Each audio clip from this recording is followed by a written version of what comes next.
രാജ്യാന്തര ലഹരി ഇടപാട് കേസിലെ പ്രതികളെ കോടതിയിൽ ഹാജരാക്കി. എഡ്സൺ ബാബുവിനെയും അരുൺ തോമസിനെയുമാണ് കോടതിയിൽ ഹാജരാക്കിയത്. എറണാകുളം അഡീഷണൽ സെഷൻസ് കോടതിയിലാണ് ഹാജരാക്കിയത്. കോടതിയിൽ ഹാജരാക്കിയ പ്രതികളെ വൈദ്യപരിശോധനയ്ക്ക് അയച്ചു. അതേസമയം പ്രതികളെ 5 ദിവസത്തെ കസ്റ്റഡിയിൽ വേണമെന്ന് NCB കോടതിയിൽ അറിയിച്ചു. വിവരങ്ങളുമായി വിനയ രാജിച്ചിരുന്നുണ്ട്. വിനയ, വാർത്തയുടെ കൂടുതൽ വിശദാംശങ്ങൾ. അതിന് പ്രതികൾ മൂവാറ്റുപുഴ പോലീസ് സ്റ്റേഷനിൽ റിമാൻഡിലായിരുന്നു. തുടർന്ന് ഇന്ന് പ്രതികളെ കോടതിയിൽ ഹാജരാക്കിയിട്ടുണ്ട്. കസ്റ്റഡി അപേക്ഷ നാർക്കോട്ടിക് കൺട്രോൾ ബ്യൂറോ കസ്റ്റഡി അപേക്ഷ നൽകിയിട്ടുണ്ടായിരുന്നു. അതിന്ന് പരിഗണിക്കുകയാണ്. എറണാകുളം അഡീഷണൽ സെഷൻസ് കോടതിയിലാണ് കേസിലെ മുഖ്യ പ്രതികളായിട്ടുള്ള എഡീസൺ ബാബുവിനെയും അരുൺ തോമസിനെയും ഹാജരാക്കിയിരിക്കുന്നത്. ഇതിൽ പ്രധാനമായും നാർക്കോട്ടിക് കൺട്രോൾ ബ്യൂറോ ആവശ്യപ്പെട്ടിരിക്കുന്നത് 5 ദിവസത്തെ കസ്റ്റഡി അപേക്ഷയാണ്. ഈ കേസുമായി ബന്ധപ്പെട്ട് കൂടുതൽ വിശദാംശങ്ങൾ അറിയേണ്ടതുണ്ട്. ഇരുവരെയും ചോദ്യം ചെയ്യേണ്ടതുണ്ട്. അതുകൊണ്ട് തങ്ങൾക്ക് ഇവരെ കസ്റ്റഡിയിൽ വേണമെന്ന് ആവശ്യപ്പെട്ടുകൊണ്ടാണ് നാർക്കോട്ടിക് കൺട്രോൾ ബ്യൂറോ കോടതിയെ സമീപിച്ചിരിക്കുന്നത്. ഇപ്പോൾ നിലവിൽ പ്രതികളെ വൈദ്യപരിശോധനയ്ക്ക് അയച്ചിരിക്കുകയാണ്. അതിനുശേഷമായിരിക്കും ഈ കസ്റ്റഡി അപേക്ഷയുമായി ബന്ധപ്പെട്ടിട്ടുള്ള കാര്യങ്ങളടക്കം പരിഗണിക്കുക. നേരത്തെ ഇതുമായി ബന്ധപ്പെട്ടുകൊണ്ട് തന്നെ ഡാർക്ക് നെറ്റ് ലഹരിക്കടത്തിലൂടെ പ്രതിയായിട്ടുള്ള ഒന്നാം പ്രതിയായിട്ടുള്ള എഡീസൺ കോടികൾ സമ്പാദിച്ചതായി കണ്ടെത്തിയിരുന്നു. നാർക്കോട്ടിക് കൺട്രോൾ ബ്യൂറോ കണ്ടെത്തിയിരുന്നു.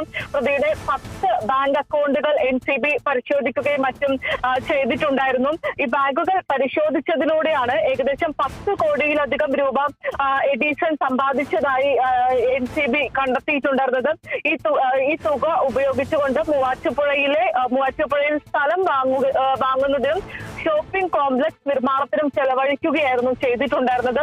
കൂടാതെ തന്നെ പ്രതിയുടെ വീട്ടിൽ നടത്തിയ പരിശോധനയിലും മറ്റും ഇലക്ട്രോണിക് ഉപകരണങ്ങളും മറ്റും കണ്ടെത്തിയിട്ടുണ്ടായിരുന്നു. 2 വർഷത്തിനിടെ 6000-ഓളം ലഹരി ഇടപാടുകളാണ് എഡീസൺ ഈ ഡാർക്ക് വെബിലൂടെ നടത്തിയതെന്നാണ് NCB നാർക്കോട്ടിക് കൺട്രോൾ ബ്യൂറോ കണ്ടെത്തിയിരിക്കുന്നത്.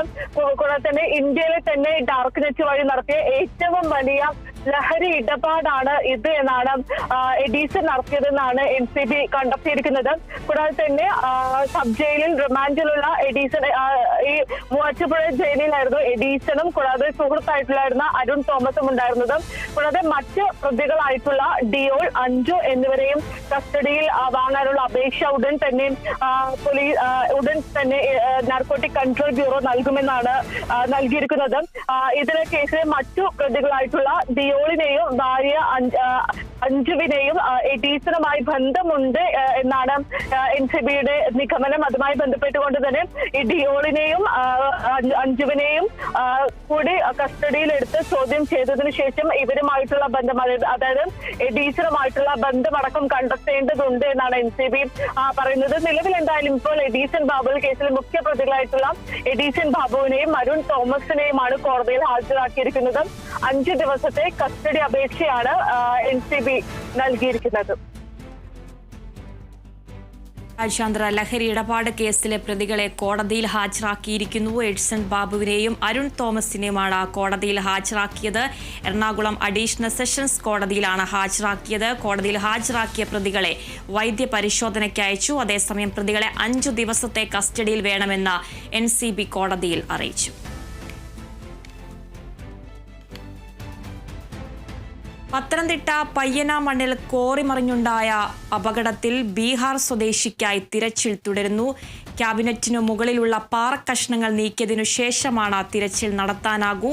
പാറക്കഷ്ണങ്ങൾ നീക്കാനുള്ള എല്ലാ സംവിധാനങ്ങളും തയ്യാറാക്കിയിട്ടുണ്ടെന്ന് പത്തനംതിട്ട കളക്ടർ പ്രേംകൃഷ്ണൻ പറഞ്ഞു.